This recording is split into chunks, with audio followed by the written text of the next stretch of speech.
ओम शांति। आज प्यारे मीठे भगवान की मीठी मुरली मंथन की डेट है 19 अक्टूबर 2021।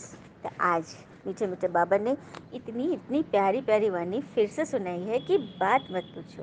बाबा ने कहा कि मैं तुम्हें साथ ले जाना आया हूँ, तो उसकी तैयारी करो, पवित्र बनो, क्योंकि पवित्र आत्मा को बाबा ले जाएंगे ना ऊपर, ले जाएंगे सभी को, लेकिन एक योग बल से पवित्र होंगे और दूसरा सजा खा के। तो अब चॉइस हमारी है, सजा खाना है या प्यार से मीठी मीठी समझाने से समझ कर खुद को पावन बनाना है। फिर बाबा कह रहे विनाश का समय नज़दीक आ गया है, पुरुषार्थ कर लो। बच्चा बनकर कोई भूल मत करना, भले कितने भी तूफान आए, गलत काम मत करना। तुम हो संगम युगी, भगवान के सम्मुख बैठे हो।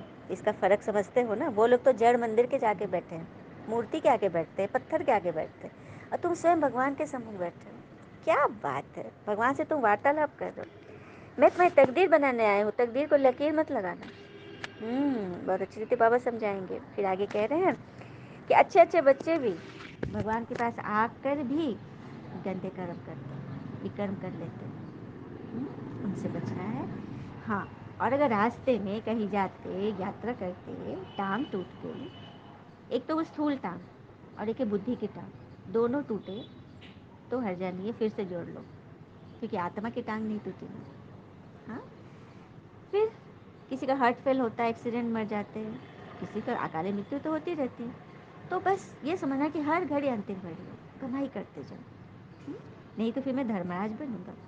बाबा ने ये भी वार्निंग दिया है। एक एक बच्चे को बाबा प्यार से समझा रहे हैं। और विधाता के साथ साथ वरदाता बन, सब आत्माओं में बल भरना है। कैसे भरेंगे? यह वरदान के विस्तार में समझेंगे। और अपने सत्य स्वरूप की स्मृति रहेगी तो सत्यता की शक्ति आ जाएगी कि मैं सत्य स्वरूप में एक आत्मा हूँ, यह समझना है। चलिए हम सुनते हैं बाबा की वाणी। बाबा ने कहा, मीठे बच्चे, बेहद के पिता आए हैं, तुम बच्चों को अपने साथ ले जाना, इसलिए बाबा का बनकर उनकी श्रीमत पर चलो। हम आत्माएं 5000 वर्ष से धरती पर पाठ प्ले कर रहे हैं। आत्मा थक चुकी है, जड़ी भूत हो गई है। अब कोई भी आदमी बाहर जाता है किसी के घर, शादी ब्याह है या फिर कुछ पूजा व्रत कुछ भी है, या ऐसे भी छुट्टियों में जाता है, तो कुछ समय के बाद उसको लौटना, रिटर्न टिकट भी लिया जाता है। जब रिटर्निंग टिकट होती है तो फिर ध्यान किधर होता है? घर की तरफ रहता है।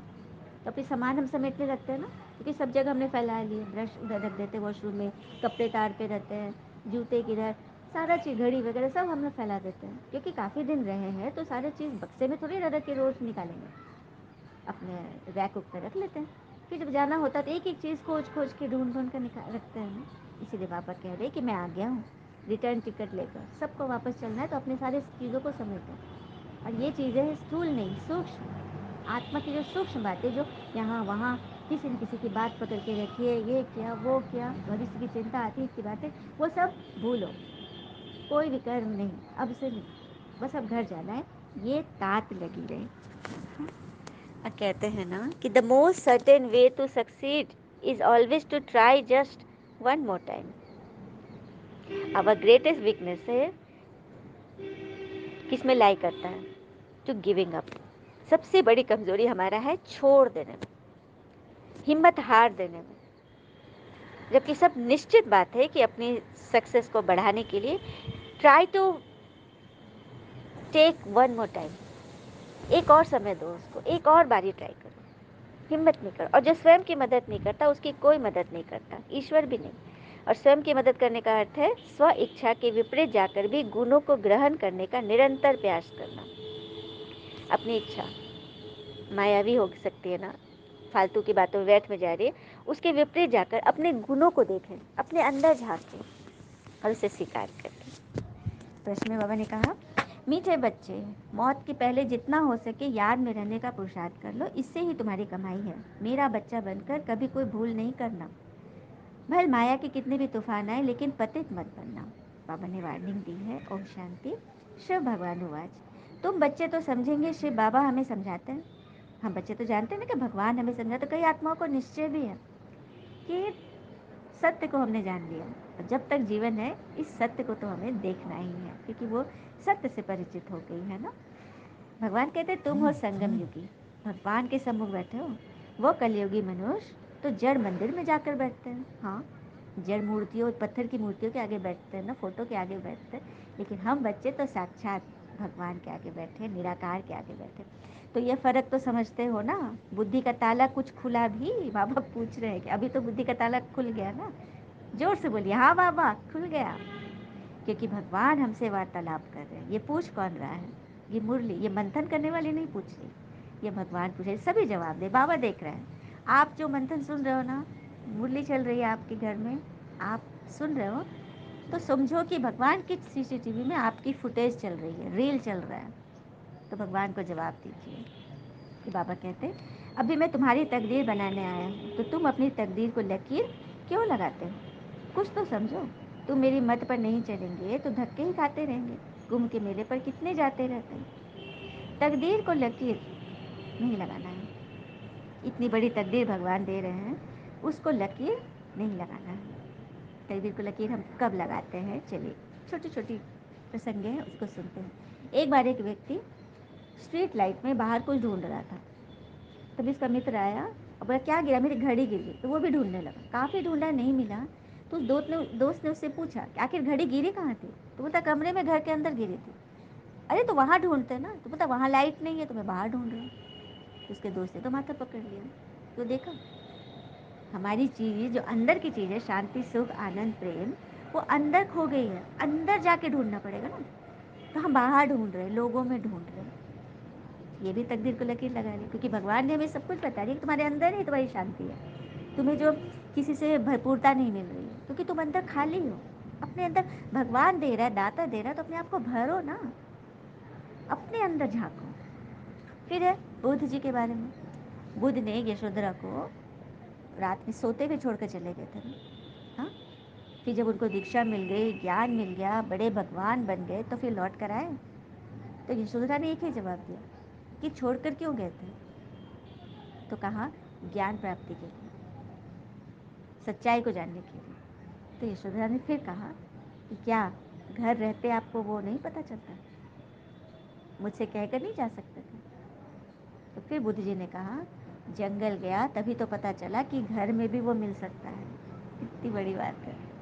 हमारे अंदर, घर मतलब हमारे अंदर, हमारी आत्मा में सब कुछ भरा पड़ा है।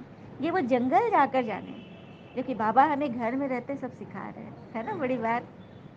तो ये बात है, कभी भी तकदीर को लकीर नहीं लगाना। जो भगवान ने हमें दिया, अपने आप में भरपूर है, संतुष्ट है। फिर बाबा कहते, कुछ तो समझो। तुम मेरी मत पर नहीं चलेंगे तो धक्के ही खाते रहेंगे। अभी तक धक्के, खाली खाली खाली। भिखारी बनना छोड़ो, दाता बनो। भगवान तुम्हें भर रहा है। कोई भी निमित्त आत्मा है तो किसके द्वारा? वो भी कठपुतली है, करावन हार दे रहा है। कि बाबा कितने अच्छे अच्छे बच्चे भी भगवान के पास आकर भी गंदे काम करते हैं। बाबा तो समझाते रहते, अपनी डूबी नाव से जितना भी निकालो वो अच्छा है। अच्छा, नाव पानी में चल रही है, कितना गैलन पानी हो, अरबों का गैलन हो, कितना भी पानी हो, वो नाव का कुछ नहीं बिगाड़ सकता। तब तक नहीं बिगाड़ सकता जब तक कि नाव उसको अपने अंदर एंटर नहीं होने दे। जब तक पानी इस नाव के बाहर है, नाव का कुछ भी नहीं बिगड़ सकता। तो कोई बाहरी आदमी कुछ भी बोल रहा है, कर रहा है, तरह तरह से अड़ंगे लगा रहे, तूफान ला रहा है, तो वो बाहर कर रहा है। आपके मन की नाव के अंदर घुस के तो वो नहीं डाल रहा है ना। हम उसको एंट्री दे देते हैं, अपने अंदर डाल लेते हैं उन बातों को, तो फिर हम डूबने लग जाते हैं, हारने लग जाते हैं। कई आत्मा कहती कि हम तो अब मर रहे हैं, सब कुछ छूट रहा है, क्योंकि वैद के विचारों को, असंतुष्टता के भाव को अपने अंदर जन्म दे दिया। तो फिर तो नाव तो डूबनी ही है। कि बाबा ने कहा कि हर बात में कल्याण समझो, श्रीमत पे चलो। समझो, दिल्ली जाते रास्ते में किसी की टांग टूट पड़ती है, इसे भी समझो कि कल्याण है। अब दिल्ली जाने वाली कोई आत्मा होगी तो वो समझेगी कि रास्ते में कहीं टांग ना टूट जाए, तो अलर्ट रहेगी ना। और ये टांग सिर्फ स्थूल टांग की बात नहीं, ये सूक्ष्म टांग की बात है, बुद्धि की टांग। बुद्धि की टांग भी किसी की टूट जाएगी तो वो तो चोट लगी ना, लेकिन फिर भी बाबा आगे समझा रहे, इसमें भी कल्याण समझो। थोड़ा ही हुआ ना, आत्मा की टांग तो नहीं टूटी, बुद्धि से, विचार से ही गिरे, आत्मा तो सलामत है ना। तो टांग भी टूटे तो हर्जा नहीं। मैं शरीर से थोड़ी, मैं तो आत्मा से बात करता हूँ। कितनी प्यार से बाबा ने बोला। बाबा को शरीर थोड़े ना कोई काम है, शरीर टूटा, टूट फूट होते रहेगी, और किसी किसी बच्चे की भी टांग टूटी हो।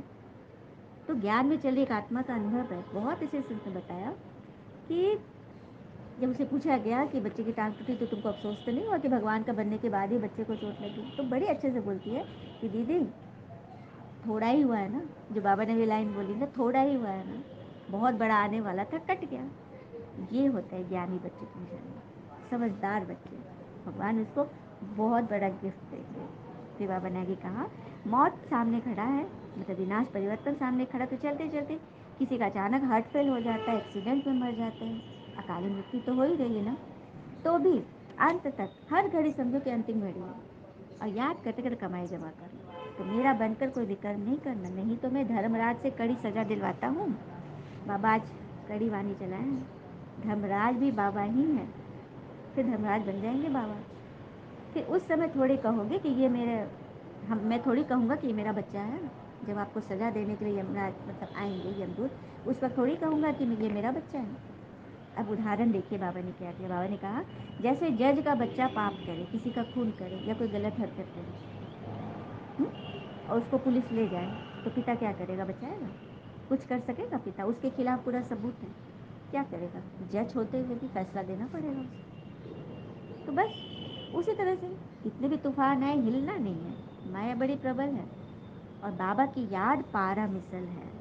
बाबा ने बता दिया, मेरी याद पारा मिसल, जैसे पारा एक जगह नहीं टिकता ना, कैसे छिटकते रहता, उसी तरह से तुम्हारी मेरी याद पारा मिसल है, उसको कैसे संजो के रखना है, ये एक कला तुम्हें योग से मिलेगी, श्रीमत से मिलेगी। श्रीमत पे चलते रहो।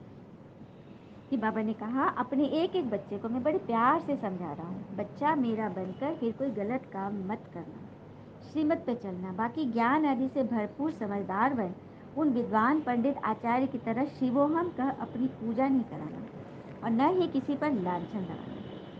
बहुत बड़ी बात है। भगवान कह रहे कि मैं मेरा बनकर कोई गलत काम नहीं करना, भरपूर हो गए, समझदार बन गए तो उसको योग में लगाओ, सेवा में लगाओ। विद्वान पंडित आचार्य बनकर अपने आप की पूजा मत कराने लगना, अपने आप को बहुत महान मत समझो, क्योंकि ये जो कुछ भी काम है ईश्वर का है, सब कुछ ईश्वर को सौंप दो। संतुष्ट मणि बनो, जितना मिला बाबा का दिया समझ, सदा हर्षित रहो, ये बाबा का फरमान है।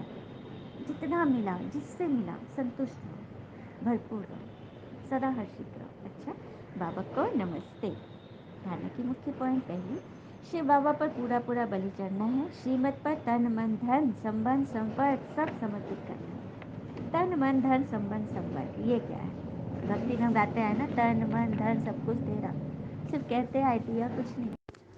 तो बस अब प्रैक्टिकल में भगवान आगे लेने के लिए, तो तन मन धन संबंध, संबंध किसी की बात लग रही है, कोई संबंधी है, तो वो सब कुछ बातें आई भगवान को सौंप दो, और अपने आप को ताकतवर बनाओ, क्योंकि ताकत भरने वाले भगवान है, सब कुछ समर्पित। दूसरी पॉइंट, शिव बाबा के बच्चे बनने हो तो कोई भी पाप का काम नहीं करना है, पवित्र बन अपना कल्याण करना है। बाबा बार बार वार्निंग दे रहे हैं, अपना कल्याण करना है, वरदान है आज का। विधाता के साथ साथ वरदाता बन, सर्व आत्माओं में बल भरने वाले रहम दिल भव। विधाता के साथ साथ वरदाता बन, सर्व आत्माओं में बल भरने वाले रहम दिल बनो। कैसे बनेंगे? यदि कोई आत्मा इच्छुक है लेकिन हिम्मत न होने के कारण चाहना होते भी प्राप्ति नहीं हो रही, तो ऐसी आत्माओं के लिए विधाता अर्थात ज्ञान दाता बनने के साथ साथ रहम दिल बन वरदाता बनो। भगवान करे कोई आत्मा यदि बहुत इच्छुक है, हिम्मतहीन हो रही है, कमजोर हो रही है, प्राप्ति नहीं कर पा रही है, जुड़ नहीं पा रही है, तो ऐसी आत्माओं के लिए विधाता, भाग्य विधाता बन, ज्ञान दाता बनो, और उसके साथ साथ रहम दिल, रहम करो, शुभ भावना का एक्स्ट्रा बल दो। लेकिन ऐसे वरदानी मूर्त तभी बन सकते हो जब आपका हर संकल्प भगवान के प्रति कुर्बान हो। मन वचन कर्म से वारी जाऊं का जो वचन दिया है उसे पालन करो। मन वचन कर्म सब कुछ तेरा, अभी क्या बोले, तन मन धन संबंध संपर्क सब तेरा। तो जब सब कुछ तेरा हो गया तो मेरा कैसे बना? कहते हैं ना, तर तर तेरा तेरा करेंगे तो तर जाएंगे, मेरा मेरा करेंगे तो मर जाएंगे। स्लोगन, अपने सत्य स्वरूप की स्मृति हो तो सत्यता की शक्ति आ जाएगी। और अपना सत्य स्वरूप क्या है? मैं आत्मा हूँ, परमात्मा से पढ़ रही हूँ, बाबा हमें शक्ति दे रहे हैं, बाबा दाता है तो हम मास्टर दाता हैं।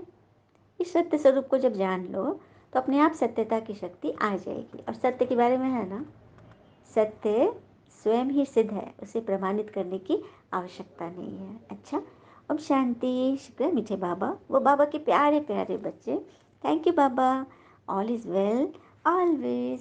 ओम शांति।